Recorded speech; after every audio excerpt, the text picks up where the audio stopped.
بسم اللہ الرحمن الرحیم۔ السلام علیکم۔ اردو کے ایک اور اہم لیکچر کے ساتھ professor Abdul Khaliq Owaisi, Punjab group of college Vehari سے۔ عزیز طلبہ، کل ہم نے خواجہ میر درد کی دوسری غزل کے پہلے 3 اشعار پڑھے تھے، آج ہم بقیہ 3 اشعار پڑھیں گے۔ تو آئیے اب ہم چوتھے شعر کی طرف چلتے ہیں کہ اس میں خواجہ میر درد نے تصوف کے کس رنگ کو سمویا ہے۔ چوتھا شعر ہے: جوں شمع جمع ہوئیں گر اہل زباں ہزار، جوں شمع جمع ہوئیں گر اہل زباں ہزار، آپس میں چاہیے کہ کبھی گفتگو نہ ہو۔ بیٹا اس شعر میں دیکھیں، جوں شمع جمع ہوئیں، شمع کی مانند اگر ہزاروں کی تعداد میں زبان دان، علم جاننے والے لوگ اکٹھے ہو جائیں، آپس میں چاہیے کہ کبھی گفتگو نہ ہو، یعنی انہیں یہ چاہیے کہ آپس میں کبھی گفتگو اور بات چیت نہ کریں، یعنی اس طرح بیٹھیں۔ بیٹا دیکھیں، جب زبان دان، علم رکھنے والے لوگ اکٹھے بیٹھیں گے، گفتگو کریں گے، بات چیت کریں گے، تو ان کی بات چیت پھر آپ آہستہ آہستہ بحث و تکرار کی طرف بڑھ نکلے گی۔ یعنی جب علم والے لوگ اکٹھے بیٹھیں گے تو ان کی ریسرچ، ان کے خیالات اور ان کی سوچ جو ہے ہر بندے کی الگ الگ ہوتی ہے۔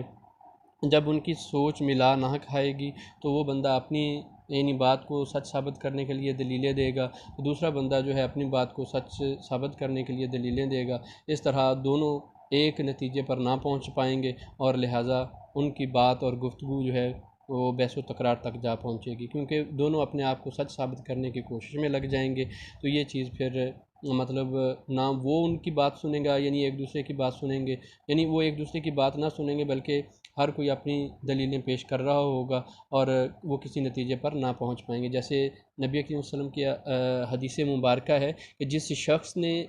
خاموشی اختیار کی وہ نجات پا گیا۔ اسی طرح کچھ قول ہیں تو وہ بھی آپ لوگ لکھ لیجئے: جو شخص اپنی دانائی کا سکہ جمانے کے لیے کسی دانا سے بحث و تکرار کرتا ہے وہ بے وقوف ہے۔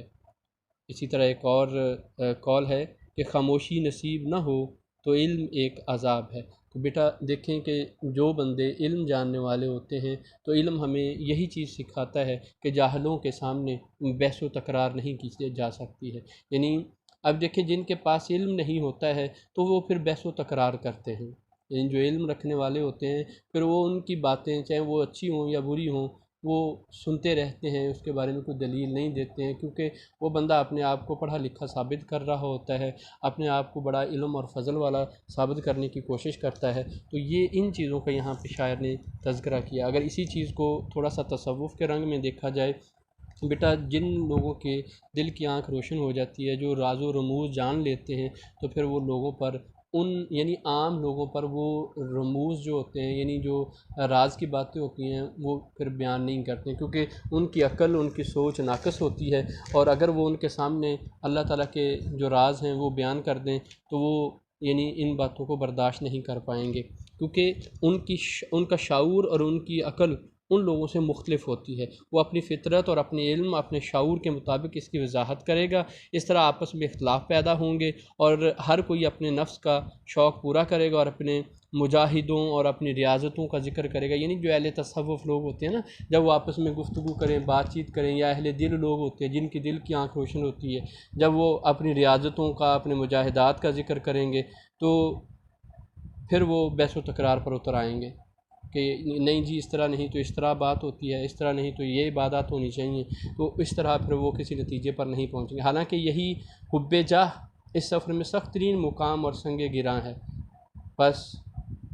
تمہیں چاہیے کہ چپ چاپ جلتے رہو، یعنی جس طرح شمع جلتی ہے، شمع جس طرح روشنی عطا کرتی ہے، روشنی فراہم کرتی ہے، خود تو خاموشی سے جلتی رہتی ہے لیکن لوگوں کا بھلا کرتی رہتی ہے، اسی طرح جو علم حاصل کرنے والے ہوتے ہیں، وہ جن کے پاس علم ہوتا ہے، وہ لوگوں کی، جاہلوں کی، جو جاہل لوگ ہوتے ہیں ان کی باتیں تو سنتے رہتے ہیں، کیونکہ انہوں نے حقیقت سے ہٹ کر بات کر رہے ہوتے ہیں، وہ ان کی باتیں تو سنتے رہتے ہیں، خود کو جلاتے رہتے ہیں کہ یہ بندے علم تو نہیں جانتے، لیکن جب ہم بات کریں گے تو پھر یہ ہماری بات کو تسلیم نہیں کرنے والے ہیں، تو ایسے لوگوں کے ساتھ وہ بحث و تکرار پر نہیں اترتے ہیں۔ یعنی چپ چاپ جلتے رہو اور سوز و گداز سے، سچی محبت سے لوگوں کو اسی طرح راہ دکھاتے رہو جس طرح کے یعنی اور بھی بہت ساری عظیم ہستیوں نے لوگوں کو سیدھے رستے پر لانے کے لیے مطلب جستجویں کی ہیں۔ تو بیٹا انسان بندہ ہے، اس کا کمال یہی ہے کہ بندگی میں کمال پیدا کرے، کہ اس سے بلند تر اور کوئی بھی مرتبہ نہیں ہے، یہ مرتبہ اور سارے مرتبوں سے اعلیٰ اور افضل ہے۔ اس کی تعمیل میں ایک ساتھ کی بھی اطاعت ساری عمر کی ان اطاعت گزاریوں اور مجاہدوں سے بہتر ہے جو اپنی مرضی اور ارادے سے کیے جائیں۔ یعنی انسان کو بیٹا، جب انسان اطاعت میں اپنا سر جھکا لیتا ہے، یعنی اطاعت کس کی؟ اللہ تعالیٰ کی، ذات اقدس کی۔ جیسے نبی کریم صلی اللہ علیہ وسلم کی حدیث مبارکہ ہم نے پڑھی نا، جس نے خاموشی اختیار کی وہ نجات پا گیا۔ مطلب کہ اگر اللہ تعالیٰ کی ذات اقدس کے انسان پر کچھ راز اور بھید کھلتے ہیں تو وہ بیان نہیں کرتے، جو عظیم ہستیاں ہوتی ہیں، اہل زبان اور اہل دل لوگ جو ہوتے ہیں، وہ پھر بیٹا لوگوں پر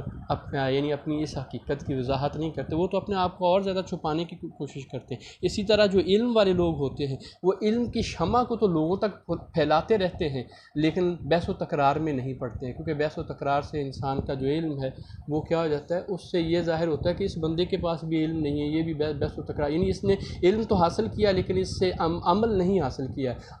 جو علم ہے وہ ہمیں عمل کی طرف راغب کرتا ہے، جو بندہ عمل کرتا ہے اپنے یعنی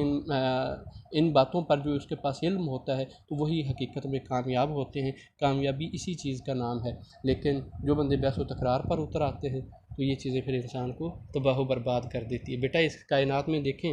جن لوگوں نے کام کرنا ہوتا ہے وہ لوگوں کی باتوں پہ نہیں آتے ہیں بلکہ خاموشی کے ساتھ کام کرتے رہتے ہیں۔ جیسے قائد اعظم رحمۃ اللہ علیہ کی ہستی کو دیکھ لیں کہ لوگوں نے کس قدر تنقید کی ہے، لیکن خود جلتے رہتے ہیں، خود کٹتے رہتے ہیں، لیکن خاموشی کے ساتھ اتنا عظیم کارنامہ سر انجام دیا۔ علامہ اقبال کی ذات اقدس کو دیکھ لیں کہ کس قدر علماء حضرات نے فتوے لگائے تھے کہ مطلب ان کے اشعار تو اس طرح کے ہیں، یہ بندہ جو ہے ہمیں مطلب مسلمان نہیں لگتا ہے، اس نے تو یعنی اللہ تعالیٰ سے یعنی شکوہ اور جواب شکوہ لکھا تو اس میں کہاں تک کہہ دیا تھا کہ یہ تو اللہ تعالیٰ سے ہم کلام ہو گیا، نعوذ باللہ استغفر اللہ، یہ کس طرح کی باتیں کر رہا ہے۔ تو بیٹا علامہ اقبال نے لوگوں کی باتوں پر دھیان نہیں دیا ہے، خاموشی سے اپنا کام کرتے رہے اور اتنا عظیم کارنامہ سر انجام دے دیا ہے کہ مسلمان قوم کو یعنی سوئی ہوئی قوم کو جگا دیا ہے۔ اسی طرح اگر ہم دیکھتے ہیں امام الہند یعنی شاہ ولی اللہ دہلوی، تو انہوں نے بہت ساری کتب لکھی، ٹھیک ہے، جیسے علامہ اقبال کی ہستی کے بارے میں نا کہ اس وقت علماء حضرات فتوے دیتے تھے آپ کے بارے میں کہ یہ بندہ جو ہے وہ مسلمان نہیں ہے، یہ تو مطلب نہ جانے کیسے کیسے اشعار لکھتا ہے۔ لیکن آج کوئی بھی جو عالم دین ہے جب تقریر کرتا ہے تو یا تو وہ آغاز علامہ اقبال کے اشعار سے کرتا ہے یا وہ کہیں نہ کہیں اپنی تقریر میں علامہ اقبال کے اشعار ضرور بیان کرتا ہے۔ تو بیٹا اسی طرح جیسے ہم بات کر رہے تھے نا امام الہند شاہ ولی اللہ دہلوی، جن کی کتابیں آج بھی علماء کی رہنمائی کرتی ہیں، چپ چاپ شمع کی طرح اپنی زندگی بسر کرتے رہے۔ یعنی اس وقت جب انگریز یہاں پہ وارد تھے تو خاموشی کے ساتھ تعلیم لوگوں کو دیتے رہے ہیں، درسی تعلیم جو تھی، حدیث مبارکہ ہوگی، تفسیر ہوگی، قرآن پاک کا ترجمہ فارسی میں لکھا، تو بیٹا یہ سارا کچھ آپ کرتے رہے لیکن بحث و تکرار میں نہیں پڑے۔ یعنی انہوں نے اگر بحث و تکرار میں پڑ جاتے تو پھر وہ یہ عظیم کارنامہ سر انجام نہ دے پاتے۔ تو بیٹا یہی چیزیں ہمیں یہ سکھاتی ہیں، یعنی چپ چاپ شمع کی طرح اپنی زندگی بسر کرتے رہو، بحث و تکرار میں نہ پڑھو اور نہ ہی فضولیات میں پڑھو، اور زندگی کو ضائع نہ کرو بلکہ اصل مدعے کی طرف آؤ، اپنے اصل کام کی طرف آؤ جس مقصد کے لیے ہم اس دنیا میں آئے ہیں۔ بس اگر کچھ کرنا چاہتے ہو تو چپ چاپ کام کرتے رہو، کبھی نہ کبھی منزل مقصود تک ہم ضرور اپنی پہنچ جائیں گے۔ تو بیٹا جب انسان اپنی منزل مقصود تک پہنچ جاتا ہے تو یہی چیز اس کے لیے کامیابی کا زینہ بنتی ہے، کامیابی کا ذریعہ بنتی ہے۔ تو لہٰذا ہمیں اپنی منزل کی طرف رواں دواں رہنا چاہیے، نہ کہ ہم بحث و تکرار میں پڑھ کر اپنا وقت کا ضیاع کریں اور وقت کے ضیاع کے ساتھ ساتھ ہم اب فضول میں مغز ماری کریں لوگوں کے ساتھ۔ تو بیٹا یہ جو کہہ لیں کہ یہاں پہ جو انہوں نے کہا ہے نا کہ جو بحث و تکرار ہوتی ہے یہ تو ان پڑھ لوگوں کا کام ہے، جن کے پاس علم نہیں ہوتا ہے، جو ہنر نہیں جانتے ہیں۔ جن لوگوں کے پاس علم ہوتا ہے تو علم انسان کو خاموشی کی طرف لے کے آتا ہے، نہ کہ وہ بحث و تکرار کی طرف لے کے آتا ہے۔ یہ چیزیں بیٹا اس شعر میں کہی گئی ہیں، تو اس کے لیے حوالہ جات جو ہیں وہ لکھ لیں۔ وہ ایک شعر ہے کہ ہے کچھ ایسی ہی بات جو چپ ہوں، ہے کچھ ایسی ہی بات جو چپ ہوں، ورنہ کیا بات کر نہیں آتی۔ دوسرا شعر ہے چوتھے کے لیے، وہ جن کا عشق صادق ہو وہ کب فریاد کرتے ہیں، وہ جن کا عشق صادق ہو وہ کب فریاد کرتے ہیں، لبوں پر مہر خاموشی دلوں میں یاد کرتے ہیں۔ اسی طرح جو تیسرا شعر ہے، بشر راز دلی کہہ کر ذلیل و خوار ہوتا ہے، بشر راز دلی کہہ کر ذلیل و خوار ہوتا ہے، نکل جاتی ہے جب خوشبو تو گل بیکار ہوتا ہے۔ بیٹا اس کی مثال ایسے بھی دی جا سکتی ہے کہ یعنی منصور حلاج نے جب انا الحق کا نعرہ لگایا تھا تو لوگوں نے کیا کیا تھا، حالانکہ وہ سچے تھے، حق پر تھے، اور یہ ایک راز کی بات تھی تو انہوں نے عیاں کر دی، لوگ اس بات کو سمجھ نہ پائے، یعنی کم علم والے لوگ تھے، وہ بحث و تکرار پر اتر آئے، یہاں تک کہ پھر انہیں کن کے جسم کے ٹکڑے ٹکڑے کر دیے، چاہے وہ حق پر ہی کیوں نہیں تھے، سچی بات ہی کیوں نہیں، لیکن وہ ایک راز کی بات تھی، انہیں چھپانا چاہیے تھا، لیکن اس کو وہ چھپا نہ پائے، لوگوں پر جیسے ہی عیاں کر دی، لوگوں نے اپنے علم کی بدولت اسے سوچا تو لوگوں کا علم ناقص تھا، جس وجہ سے پھر ان کی اس سچی بات کو نہ پہچان سکے، اور پھر آخر کار انہیں پھانسی پر چڑھا دیا گیا۔ تو بیٹا یہ باتیں اس میں بیان کی جا سکتی ہیں۔ اب ہم جو خواجہ میر درد کی دوسری غزل کا 5واں شعر پڑھیں گے، جوں صبح چاک سینہ میرا اے رفو گراں، جوں صبح چاک سینہ میرا اے رفو گراں، یہاں تو کسوں کے ہاتھ سے ہرگز رفو نہ ہوا، یعنی کسوں سے مطلب کسی ہے۔ تو اب بیٹا اس شعر میں دیکھیں کہ شاعر نے بات کہی ہے کہ صبح کی طرح میرا سینہ چاک ہے، اے رفو کرنے والو یہ کسی کے ہاتھوں ہرگز رفو نہ ہوگا۔ بیٹا اب دیکھیں کہ یہاں پہ رفو کرنے والوں سے مراد کیا لی ہے، یعنی جو پیوند لگانے والے ہیں۔ اب یہاں پہ شاعر یہ کہتے ہیں کہ جو میرے دوست احباب تھے، جو میرے کہنے کے غم خوار تھے، جو میرے دکھ درد کے ساتھی تھے، ان لوگوں سے شاعر مخاطب ہو کر یہ بات کہہ رہا ہے کہ جوں صبح چاک سینہ میرا، یعنی میرا سینہ جیسے صبح جو سورج ہے وہ رات کی تاریکی کو پھاڑتا ہوا، چیرتا ہوا صبح میں بدل جاتا ہے، روشنی میں بدل جاتا ہے، تو یہاں پہ شاعر نے یہ کہا کہ میرا سینہ بھی پھٹا ہوا ہے، اے رفو گراں، اے چارہ گرو، اے میرے دوست احباب، یہاں تو کسوں کے ہاتھ سے ہرگز رفو نہ ہوا، یعنی کوئی بھی میرے اس کہہ لیں کہ سینے کو کوئی بھی سی نہیں سکتا ہے۔ بیٹا یہ دیکھیں کہ انسان کی زندگی میں کچھ نہ کچھ دوست احباب ہوتے ہیں جو انسان کے کہہ لیں کہ دکھوں اور غموں کا مداوع کرتے ہیں، اور دکھوں و غموں کا مداوع کس طرح کرتے ہیں کہ یعنی جب انسان انتہائی مایوس ہو جاتا ہے، پریشان حال ہوتا ہے، تو پھر وہ اپنے دوست احباب کے پاس جاتا ہے، اس کی دلی کیفیت کا اندازہ اس کے چہرے سے لگا لیتے ہیں کہ آج پھر یہ کسی نہ کسی غم اور پریشانی میں مبتلا ہے، اور پھر وہ اس کے دل بندھانے کی گفتگو اور بات چیت کرتے ہیں۔ یہ بات ہم اکثر کہہ چکے ہیں کہ بیٹا حقیقت میں وہ ان کے لیے کوئی عملی طور پر کوئی حل نہیں نکالتے ہیں، صرف ان کے دو میٹھے بولے ہوئے بول جو ہیں اسے اس قدر امید آور کر دیتے ہیں، یعنی ایسا پرجوش بنا دیتے ہیں کہ وہ پھر سے مطلب ایک نئی امنگ اور آرزو لے کر زندگی کی طرف رواں دواں ہو جاتا ہے، اور پھر اپنے دکھوں اور پریشانیوں کو بھلا دیتا ہے۔ وہ جو لمحات اپنے دوستوں کے ساتھ گزارے ہوتے ہیں وہ اسے پھر مطلب ایک امید اور آس لگا دیتے ہیں۔ تو یہاں پہ بھی شاعر نے انہی چیزوں کا تذکرہ کیا ہے کہ میرا اب جو یعنی شاعر یہ کہہ رہا ہے کہ اب جس طرح مجھے دکھ اور تکلیفیں زندگی میں مل چکی ہیں، یعنی جس قدر میں مطلب کہہ لیں کہ نا امیدی کے دہانے تک پہنچ گیا ہوں، اب میرا کوئی بھی غم خوار میرے ان دکھوں کا مداوع نہیں کر سکتا ہے، مجھے غموں اور پریشانیوں سے نہیں نکال سکتا ہے، کیونکہ اب اس کے سوا اور کوئی حل اور چارہ ہی نہیں ہے۔ اگر اس کا حل اور چارہ ہے تو وہ وحدہ لا شریک کے پاس ہے، کیونکہ وہی میرے اس غموں اور دکھوں کو پایا تکمیل تک، یعنی میرے غموں اور دکھوں کو ختم کر سکتا ہے۔ تو بیٹا ان چیزوں کا یہاں پہ ذکر کیا گیا، کیونکہ اردو کی کلاسیکی شاعری میں اس انداز سے سینکڑوں اشعار ہمیں موجود ہیں، یعنی اس انداز کے سینکڑوں اشعار موجود ہیں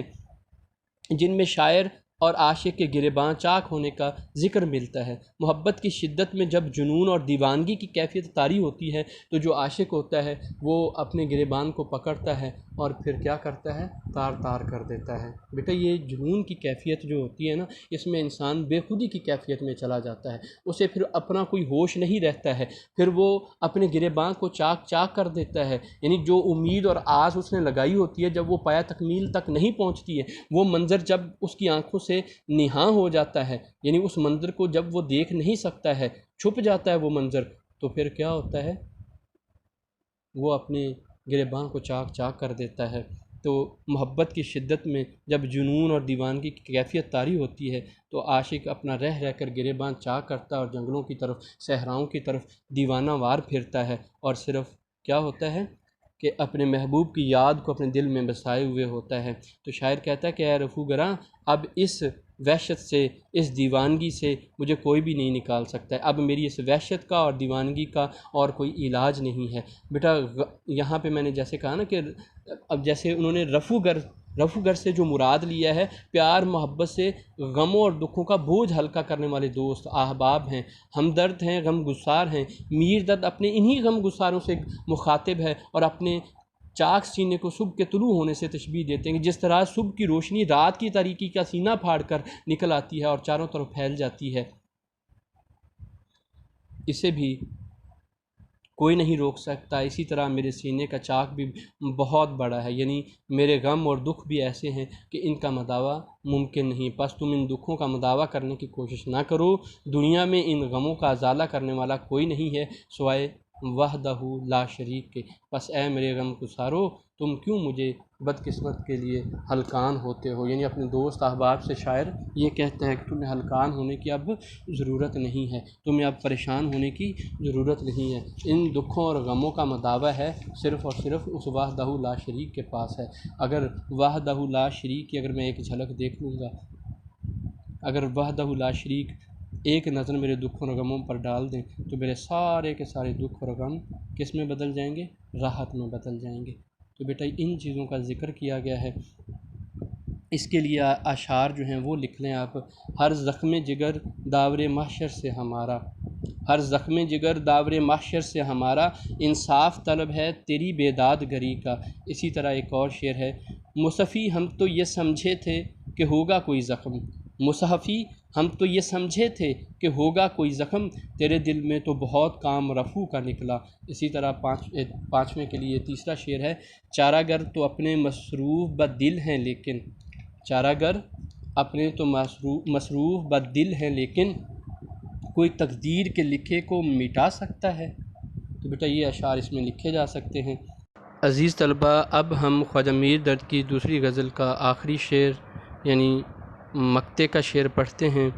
جس میں شاعر دیکھتے ہیں کہ کن چیزوں کا ذکر کرتے ہیں۔ اے دل زنگ صورت اگر اس میں جا کرے، اے درد زنگ صورت اگر اس میں جا کرے، اہل صفا میں آئینہ دل کو رو نہ ہو۔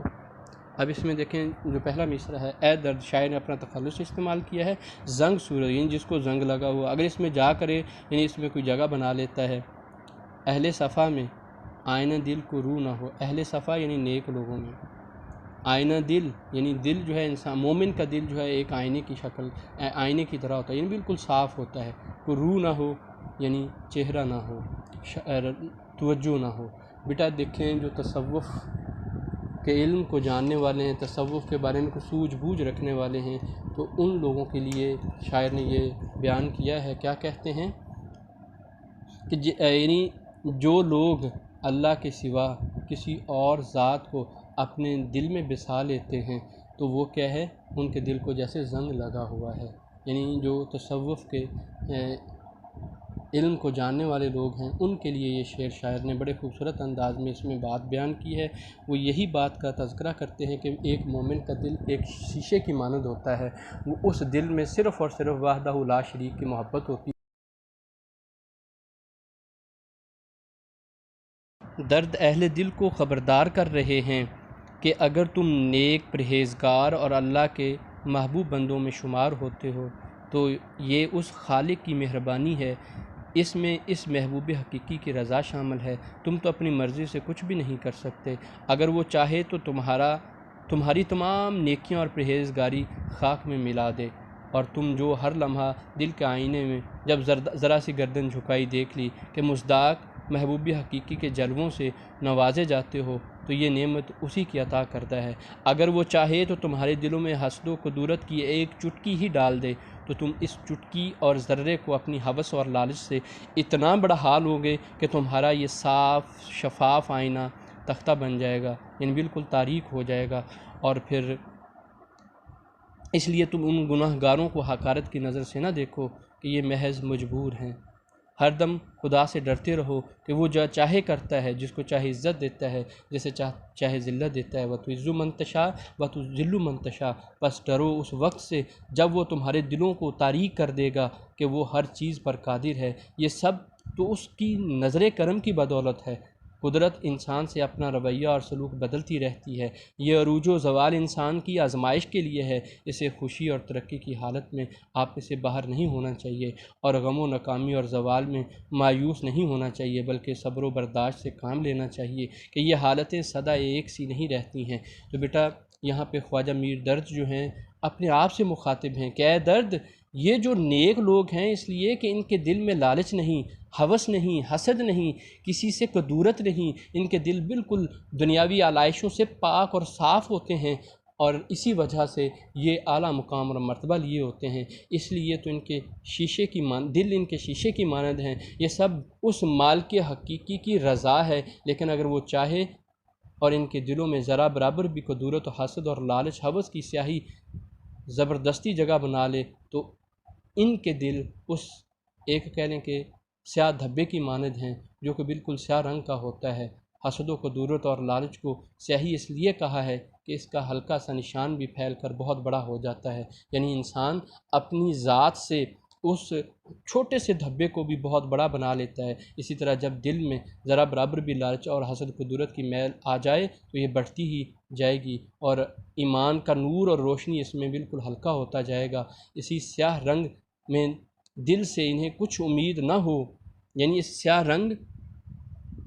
دل سے انہیں کچھ امید نہ ہو، کیونکہ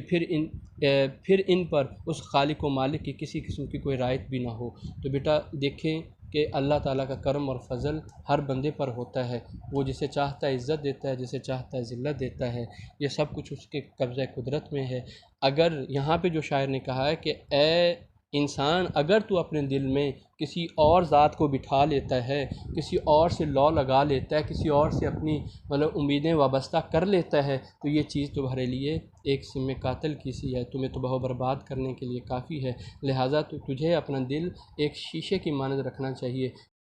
مومن کے دل میں تو وہ ذات موجود ہے، لیکن اگر دل میں کوئی اور لالچ، فریب اور دھوکہ نہیں ہوگا تو وہ ذات اس میں آ بیٹھے گی، وہ اس ذات کو پہچانے، پھر اس ذات کے نظارے دیکھے، اور پھر اللہ تعالیٰ بھی اپنے نظارے دکھائے گا، اسے اعلیٰ مقام اور مرتبے پر پہنچا دے گا۔ لیکن صورت کیا ہے کہ وہ کسی اور ذات کو اپنے دل میں نہ بسائے، کوئی اور لالچ، دنیاوی لالچ نہیں ہونا چاہیے، صرف اور صرف اللہ تعالیٰ کی ذات پر اسے اعتقاد ہونا چاہیے، اللہ تعالیٰ کی ذات اقدس پر اسے توکل ہونا چاہیے، تو اللہ تعالیٰ کی ذات اقدس اس کا کام بنانے کے لیے کافی ہے۔ یعنی جب وہ کسی اور ذات کو اپنے دل میں بسا لے گا تو پھر تو اس میں پہلے ہی کوئی نہ کوئی چیز موجود ہے۔ جیسے وہ ایک برتن ہے نا جو بھرا ہوا ہے، تو اس میں کچھ اور ڈالا جائے گا تو وہ گلے گا نہیں، بلکہ کیا ہوگا، وہ نیچے گر جائے گا، اور جو برتن خالی ہوگا اس میں اگر کوئی چیز ڈالی جائے گی تو وہ اسی میں موجود رہے گی، باہر نہیں نکلے گی۔ اگر اسی طرح